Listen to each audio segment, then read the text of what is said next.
வணக்கம். தியானம் பண்ண உட்காரும்போது நம்ம மனசு எங்கெங்கேயோ போகுது இல்லையா? ஆமா, சும்மா அலைபாயும். நேத்து ஆபீஸ்ல என்ன நடந்தது, நாளைக்கு என்ன சமைக்கணும்னு ஒரே ஓட்டம்தான். ஒரு நிமிஷம் கூட ஒருமுகப்படுத்த முடியறதில்ல. ஆமா. ஏன் அப்படி? அதுக்கு என்னதான் தீர்வுன்னு இன்னைக்கு கொஞ்சம் ஆழமா பார்க்கலாம். நிச்சயமா. இதுக்காக ராஜயோக பயிற்சியாளர் பி.கே. அனிதா தீதி என்பவரோட ஒரு சொற்பொழிவிலிருந்து சில முக்கியமான பகுதிகளை நாம எடுத்திருக்கோம். ஓகே. ராஜயோக பயிற்சியில மக்கள் சந்திக்கிற பொதுவான சவால்களையும் அதுக்கு அவங்க சொல்ற தீர்வுகளையும் தான் நம்ம அலச போறோம். சூப்பர். நம்ம நோக்கம் வெறுமனே விதிகளை பட்டியலிடுறது இல்ல, அதுக்கு பின்னாடி இருக்க உளவியலை புரிஞ்சுக்கிறது. கரெக்ட். குறிப்பா சம்பூர்ண பவித்ரதா, அதாவது முழுமையான தூய்மைங்கிற ஒரு கருத்து எப்படி மனதை கட்டுப்படுத்த ஒரு கருவியா பயன்படுதுன்னு ஆழமா பார்க்க போறோம். வாங்க அதை துருவி பார்ப்போம். பார்க்கலாம். சரி, முதல்ல பிரச்சனையிலேருந்தே ஆரம்பிக்கலாம். தியானத்துல உட்கார்ந்தா நிறைய பேருக்கு தூக்கம் வருது. ஆமா, தூக்கம் வருது. இல்லனா தேவையில்லாத எண்ணங்கள் ஓடுது. அதேதான். சிலர் பல வருஷமா யோகா பண்றாங்க, ஆனா அவங்களோட அந்த பழைய குணங்கள், சம்ஸ்காரங்கள்னு சொல்வாங்க. ஆமா, அந்த சம்ஸ்காரங்கள், கோபம், ஈகோ மாதிரி விஷயங்கள் மாறாம அப்படியே இருக்கு. இதுதான் பொதுவான புகாரா இருக்கு இல்லையா? கரெக்ட். இதுக்கு அந்த உரையில ஒரு அருமையான உவமை சொல்லப்படுது. என்ன உவமை அது? யோகாங்கிறது ஒரு நாற்காலி மாதிரி. அதுக்கு 4 காலும் சரியா இருந்தாதான் உறுதியா நிக்க முடியும். ஓகே. செய்முறையில சின்ன பிழை இருந்தாலும் அந்த நாற்காலி ஆட்டம் காணும். கடவுளோட நம்ம மனசை இணைக்கிறதும் அப்படிதான். அது ஒரு ரொம்ப நுட்பமான அறிவியல். ஆமா, அந்த முறைய சரியா பின்பற்றலன்னா அந்த இணைப்பு ரொம்ப பலவீனமா இருக்கும். இதுதான் இங்க சுவாரஸ்யமான விஷயம். மக்கள் மத்த எல்லா விஷயத்தையும் சரியா செய்றாங்க. ஞானம் கேட்கறது, சேவை செய்யறது, மெயின் வயரை கனெக்ட் பண்ணாம மத்த எல்லா சுவிட்சையும் போட்டு என்ன பிரயோஜனம்? ஒன்னும் இல்ல, கரண்ட் வராது இல்லையா? வராது. அந்த முதன்மை கம்பி தான் ராஜயோகத்தோட அடிப்படை சூத்திரமா சொல்லப்படுது. ஓகே, அந்த சூத்திரம் என்ன? அது இதுதான். இந்த உடலையும் உடல் சம்பந்தமான உறவுகளையும் மறந்து தன்னை ஒரு ஆத்மாவாக கருதி ஒரே தந்தையாகிய என்னை நினை. இந்த ஒரு வரியில அந்த மறப்பதுங்கிற வார்த்தைக்கு ரொம்ப அழுத்தம் கொடுக்கப்படுது. ஆனா இது கேட்க டைரக்டா இருந்தாலும் உடலை மறப்பதுங்கிறது ஒரு பெரிய சவால் இல்லையா? நிச்சயமா. நாம வாழறதே இந்த உடலை வச்சுதான். நான் ஒரு அப்பா, நான் ஒரு அம்மா, நான் ஒரு ப்ரொஃபஷனல். இந்த அடையாளங்களை சுத்தி தானே நம்ம வாழ்க்கையே இருக்கு. இத மறந்துட்டு வெறும் ஆத்மான்னு நினைக்கிறது நடைமுறையில எவ்வளவு கஷ்டம். நீங்க கேக்குறது மிக சரியான கேள்வி. இதுதான் மிகப்பெரிய தடையா பார்க்கப்படுது. அப்படியா? ஆமா. மக்கள் தியானத்துல உட்கார்ந்துண்டு என் பையனுக்கு மார்க் வருமா, என் பொண்ணுக்கு கல்யாணம் நடக்குமான்னு இந்த உடல் சார்ந்த உறவுகளுக்குள்ளே தான் சுத்திட்டு இருக்காங்க. ஓ, அந்த எண்ணங்கள்ல இருந்து வெளியே வர முடியறதில்ல. அந்த உடல் சார்ந்த அடையாளங்கள்ல சிக்கிக்கிட்டு எத்தனை மணி நேரம் யோகா செஞ்சாலும் அதோட முழு பலனும் கிடைக்கிறதில்லன்னு அந்த உரை விளக்குது. அப்போ இந்த உடல் மேல இருக்கிற பற்ற உடைக்கிறதுக்கு முதல் படியா தான் பிரம்மச்சரியம் பத்தி பேசுறாங்க. ஆமா. பொதுவா பிரம்மச்சரியம்னா கணவன் மனைவி உறவோட சம்பந்தப்பட்டதா மட்டும்தான் நம்ம நினைப்போம். ஆனா இங்க அதோட அர்த்தம் இன்னும் ஆழமா இருக்கு இல்லையா? ரொம்ப ஆழமா இருக்கு. இது வெறும் உடல் ரீதியான தூய்மை மட்டும் இல்ல. அதுக்கும் மேலையா? அதுக்கும் மேல உங்க மனைவி, கணவன், குழந்தைகள் உட்பட உலகத்துல இருக்கிற எல்லாருமே ஒரு ஆத்மாவா, அதாவது சகோதரனா பார்க்கணுங்கிறது தான் இதோட ஆழமான பொருள். இது ஒரு பெரிய மனமாற்றம் தேவைப்படுமே. ஆமா, மிகப்பெரிய மனமாற்றம். இதுதான் எனக்கு கொஞ்சம் குழப்பமா இருக்கு. ஒரு அம்மாவா அப்பாவா அன்பையும் அக்கறையும் காட்டி நடிக்கணும், ஆனா உள்ளுக்குள்ள அவங்கள ஒரு சகோதர ஆத்மா நினைச்சு பற்றற்று இருக்கணும்னு சொல்றாங்க. இது ஒரு விதமான உணர்ச்சி போராட்டத்தை உருவாக்காதா? நம்ம அன்புக்குரியவங்களுக்கு இது ஒரு செயற்கையான நடவடிக்கையா தெரியாதா? நிச்சயமா இது ஒரு சிக்கலான நிலைதான். இத விளக்க ஒரு நிஜ வாழ்க்கை உதாரணத்தை அந்த உரையில சொல்றாங்க. சொல்லுங்க. ஒரு பெண் தன் மகனோட மருத்துவ படிப்பு தேர்வுக்காக 40 நாள் ரொம்ப தீவிரமா யோகா செஞ்சிருக்காங்க. ஓகே. தினமும் பல மணி நேரம் உட்கார்ந்திருக்காங்க. மகனும் பரீட்சையில பாஸ் பண்ணி டாக்டர் ஆயிட்டார். ஆமா, இது நல்ல விஷயம் தானே. உலக கண்ணோட்டத்துல இது நல்லதுதான். ஆனா ராஜயோகத்தோட நோக்கத்திலிருந்து பார்த்தா ஒரு கேள்வி எழுப்பப்படுது. என்ன அது? அந்த பெண்ணோட ஆன்மீக வளர்ச்சி என்னாச்சு? அவங்க இன்னும் நான் அம்மா அவன் என் மகன்ங்கிற உடல் சார்ந்த உணர்வுல தான் இருந்தாங்க. ஓ, பாயிண்ட். அவங்க செஞ்ச யோகா மகனை டாக்டர் ஆக்குச்சே தவிர அவங்கள தேவதையா ஆக்கல. புரியுது. ராஜயோகத்தோட உண்மையான இலக்கு மனிதனிலிருந்து தேவதையா மாறுறது, இந்த கலியுகத்தை சத்யுகமா மாத்துறது. ரொம்ப பெரிய இலக்குகள். ஆமா.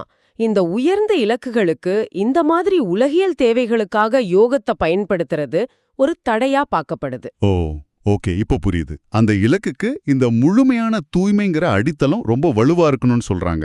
அப்போ இந்த தூய்மைங்கிறது உறவுகளை தாண்டி வேற எங்கெல்லாம் வருது? இது ஒரு முழுமையான வாழ்க்கை முறைய உள்ளடக்குது. முதல்ல தோற்றம். தோற்றமா? ஆ ஆடைகள எளிமை, அதிக ஒப்பனை, நகைகள் கூடாது. உங்க தோற்றம் மாடர்னா இல்லாம தெய்வீகமா இருக்கணும்னு சொல்லப்படுது. இதுக்கு பின்னாடி ஒரு உளவியல் இருக்குமே.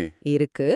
உங்க தோற்றமே உங்களுக்கும், உங்கள பாக்குறவங்களுக்கும் உங்க ஆன்மீக அடையாளத்தை ஞாபகப்படுத்திக்கிட்டே இருக்கணும். ஒரு ரிமைண்டர் மாதிரி. அதேதான். எல்லா உரையாடல்களையும் உடல் மட்டத்திலிருந்து ஆன்மீக மட்டத்துக்கு மாத்த இது ஒரு கருவி. அடுத்தது நடத்தை, பேச்சு, சிரிப்பு, உடல் மொழி எல்லாத்துலயுமே ஒரு கண்ணியம் இருக்கணும்னு சொல்றாங்க. ஆமா, மற்றவங்கள உலக ரீதியா ஈர்க்காதவண்ணும் எளிமையா இருக்கணும். இதுவும் அதே கொள்கையின் அடிப்படையில தான் வருது. சரி. அடுத்ததா செல்வத்தில் தூய்மை. இது ரொம்ப முக்கியம். பண விஷயத்திலயா? ஆமா, பணம் நேர்மையா சம்பாதிக்கப்படணும். பணத்து மேல பேராசை வந்தா அது பொய் சொல்ல வைக்கும், ஊழல் செய்ய வைக்கும்னு எச்சரிக்கிறாங்க. அந்த நேர்மையா சம்பாதிச்ச பணத்தை கூட எப்படி செலவு செய்யணும்னு ஒரு முறைய வகுத்திருக்காங்க இல்லையா? இருக்கு 5 பாகமா பிரிக்கிற முறை. ஆமா, அந்த 5 பாகமா பிரிக்கிற முறை சுவாரஸ்யமா இருந்துச்சு. முதல் பகுதி மதுபன், இரண்டாவது உள்ளூர் மையம். அப்புறம் சேமிப்பு, தனிப்பட்ட செலவுகள், குடும்ப செலவுகள்னு. இதுல மதுபன்னா என்னன்னு நம்ம நேயர்களுக்கு கொஞ்சம் விளக்க முடியுமா? கண்டிப்பா. மதுபன்கிறது இந்த பிரம்மகுமாரி இயக்கத்தோட உலகளாவிய ஆன்மீக தலைமையகம். ஓ, ஹெட் குவார்ட்டர்ஸ் மாதிரி. ஆமா, இது ராஜஸ்தான்ல மவுண்ட் அபூல இருக்கு. அதனால சம்பாத்தியத்தோட முதல் பகுதியை அங்க அனுப்புறது அந்த அமைப்போட மையத்தை ஆதரிக்கிற மாதிரி ஒரு விதமான காணிக்கை அல்லது தர்மம்னு வச்சுக்கலாம். ஓகே, இந்த தூய்மைங்கிற கருத்து வாழ்க்கையோட எல்லா பகுதியும் தொடுது. என் ஊகம் சரிதான். அடுத்தது உணவு. கரெக்ட். உணவு விஷயத்துல இவங்க ரொம்ப ரொம்ப கடினமா இருக்கிறாங்க போல. ரொம்பவே. இதுல 5 தெளிவான விதிகள் இருக்கு. 1 சைவம். சரி. 2 பிரம்மச்சாரி மற்றும் யோகியால் சமைக்கப்பட்டிருக்கணும். ம். 3 இறை நினைவிலேயே, அதாவது யோக யுக்தமா சமைக்கப்படணும். 4 கடவுளுக்கு படைத்து விட்டு, அதாவது போக் வச்சுட்டு சாப்பிடணும். 5 சாப்பிடும் போதும் இறை நினைவிலேயே இருக்கணும். ஒரு நிமிஷம், இது நடைமுறைக்கு சாத்தியமா? ம். ஒரு கல்யாண வீட்டுக்கு போறோம், இல்ல நண்பர்கள் வீட்டுக்கு விருந்துக்கு கூப்பிடுறாங்க. அங்க போய் இல்ல இத சமைச்சவர் யோகியான்னு எனக்கு தெரியாது, அதனால நான் சாப்பிட மாட்டேன்னு சொன்னா அது அவங்கள அவமானப்படுத்துற மாதிரி ஆகாதா? ஆமா. இது நம்மள சமூகத்துல இருந்து தனிமைப்படுத்திடாதா? இந்த நடைமுறை சிக்கலை அந்த உரையில எப்படி கையாளுறாங்க? இது ஒரு முக்கியமான கேள்வி. நிறைய பேர் கேக்குறதும் கூட. ஆமா. அதுக்கு அந்த உரையில இருந்து வர்ற பதில் ரொம்ப நேரடியானது. உங்கள் நாக்கின் எஜமானர் நீங்கள்தான். ஓ. யாரும் உங்களை கட்டாயப்படுத்தி உணவை உள்ளே திணிக்க முடியாதுன்னு சொல்றாங்க. உடல்நிலை சரியில்லை, விரதம் இருக்கேன், அல்லது டாக்டர் சாப்பிட வேண்டான்னு சொல்லியிருக்காருன்னு சொல்லி நாகரீகமா தவிர்க்கலாம். அப்போ இது ஒரு விதமான சமூக தர்ம சங்கடத்தை உருவாக்குமே. ஆமா, ஆனா அவங்க கண்ணோட்டத்துல ஆன்மீக அர்ப்பணிப்புக்கு சில விஷயங்கள்ல சமரசம் செஞ்சுக்கவே முடியாது. சமரசமே கிடையாதா? கிடையாது. உணவு அவங்க வெறும் உடலுக்கு தேவையான பொருளா பார்க்கல, அது ஒரு நேரடியான சக்தி பரிமாற்றம். ஓ. அத சமைக்கிறவங்களோட எண்ணங்கள், மனநிலை எல்லாமே அந்த உணவுல இருக்கும்னு நம்புறாங்க. அதனால இந்த அடிப்படை விஷயத்துல சமரசம் செய்யறது முழு பயிற்சியுமே பலவீனப்படுத்திரும்னு கருதுறாங்க. இது ஒரு கடுமையான நிலைப்பாடுதான். ஆமா, ஆனா அது வேணும்னே அப்படிதான் வைக்கப்பட்டிருக்கு. சரி, இப்போ ஒருத்தரோட தினசரி வாழ்க்கைக்கு வருவோம். அமிர்த வேளை, அதாவது அதிகாலை நேரத்துக்கு ரொம்ப முக்கியத்துவம் கொடுக்கப்படுது. ஆமா. ஆனா நம்மள பலருக்கு காலையில சீக்கிரம் எந்திரிக்கிறது தான் வாழ்க்கையோட பெரிய போராட்டமே. இந்த நேரத்துக்கு ஏன் இவ்ளோ முக்கியத்துவம்? ஒரு நல்ல அமிர்த் வேளை அப்படிங்கிறது முதல் நாள் ராத்திரியே ஆரம்பிச்சிடுதுன்னு சொல்றாங்க. முந்தின நாளேவா? ஆமா, ராத்திரி லேட்டா தூங்குறது, மொபைல் பாக்குறது, தேவையில்லாம பேசிட்டு இருக்கிறது, இறைவனை நினைக்காம தூங்குறது, இது எல்லாமே அமிர்த் வேளைய பாதிக்கும். சரிதான். நீங்க ராத்திரி 1 மணிக்கு தூங்கினா காலையில 3 மணிக்கு எந்திரிக்கிறது கஷ்டம். எழுந்தாலும் மனசு சோர்வாவும் எண்ணங்கள் சிதறியும் தான் இருக்கும். தூக்கத்தை பத்தி ஒரு அழகான கற்பனை சொல்லப்படுதே, அதை கேட்கவே ரொம்ப நல்லா இருந்துச்சு. ஆமா. அதாவது யோகியோட படுக்க மேகங்கள் மேல இருக்கு, பிரம்மாவோட மடிதான் தலையன, சிவனோட தாலாட்டு தான் தூங்க வைக்குதுன்னு. இது தூக்கத்தை வெறும் ஓய்வா பார்க்காம அதையும் ஒரு ஆன்மீக நிகழ்வா மாத்திர முயற்சி இல்லையா? மிக சரியா சொன்னீங்க. இது ஒரு மனநிலை. எல்லா பொறுப்புகளையும் இறைவன் கிட்ட ஒப்படைச்சிட்டு ஒரு குழந்தை மாதிரி கவலை இல்லாம தூங்க போகணும். அப்போதான் அந்த அதிகாலை தியானம் சக்தி வாய்ந்ததா இருக்கும். இது சம்பந்தமா ஒரு இன்னொரு சுவாரஸ்யமான அனுபவமும் பகிரப்படுது. சொல்லுங்க. நீங்க கடவுள்கிட்ட என்ன 4 மணிக்கு எழுப்புங்கன்னு சொல்லிட்டு தூங்கினா அவர் உங்கள 3:45க்கே இல்ல 3:30க்கே எழுப்பிடுவாராம். அப்படியா? அவர் எப்பவுமே நேரத்துக்கு முன்னாடியே வர்றவர். ஆனா நீங்க இன்னும் டைம் இருக்கே நினைச்சு மறுபடியும் படுத்தா அடுத்ததா மாய வந்து உங்கள தூங்க வச்சிடுமா. ஓ. கடவுள் ஒரு தடவை தான் வருவார். அவர் போனதும் மாய வந்து இன்னும் கொஞ்ச நேரம் தூங்குப்பா நல்லா இருக்குன்னு இனிமையா தாலாட்டுமா. அப்புறம் உங்க அலாரம் 5 மணிக்கு தான் அடிக்கும். இது சுவாரஸ்யமா இருக்கு. இந்த மாயங்கிற கருத்து ரொம்ப சுவாரஸ்யமானது. இது ஒரு வெளியிலிருந்து வர்ற தீய சக்தியா பார்க்கப்படதா இல்ல நம்ம மனசுக்குள்ள இருக்கிற சோம்பேறித்தனம் பலவீனத்துக்கான ஒரு உருவகமா? அந்த போதனைகளின்படி இது ஒரு உண்மையான எதிர்சக்தியாகவே பார்க்கப்படுது. வெறும் சோம்பல் இல்ல. அப்படியா? ஆமா, உங்க ஆன்மீக முன்னேற்றத்தை தடுக்க நினைக்கிற ஒரு சக்தி.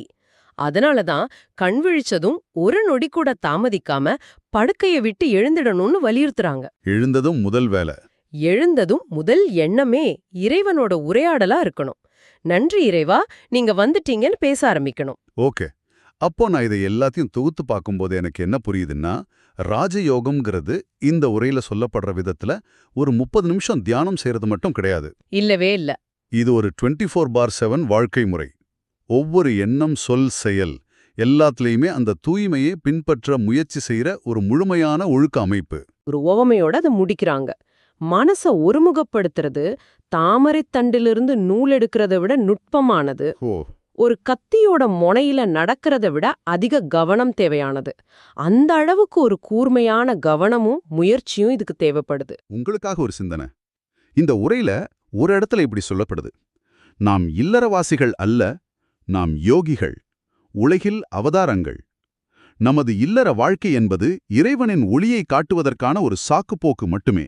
இதுதான் நம்ம ஆரம்பத்துல பேசின அந்த மையமான கேள்விக்கு நம்மள கூட்டிட்டு வருது. ஆமா. உங்கள உலகத்தோட பார்வையில ஒரு அவதாரமா, ஒரு நடிகரா நினைச்சுக்கிட்டு, ஒரு குடும்ப வாழ்க்கையில இருக்கிற உண்மையான தேவைகளையும் உணர்வுபூர்வமான பிணைப்புகளையும் எப்படி சமநிலைப்படுத்த முடியும்?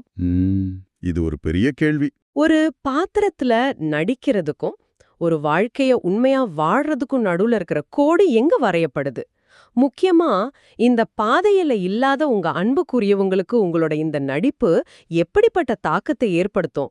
இத சிந்திச்சு பாருங்க. ஓம் சாந்தி.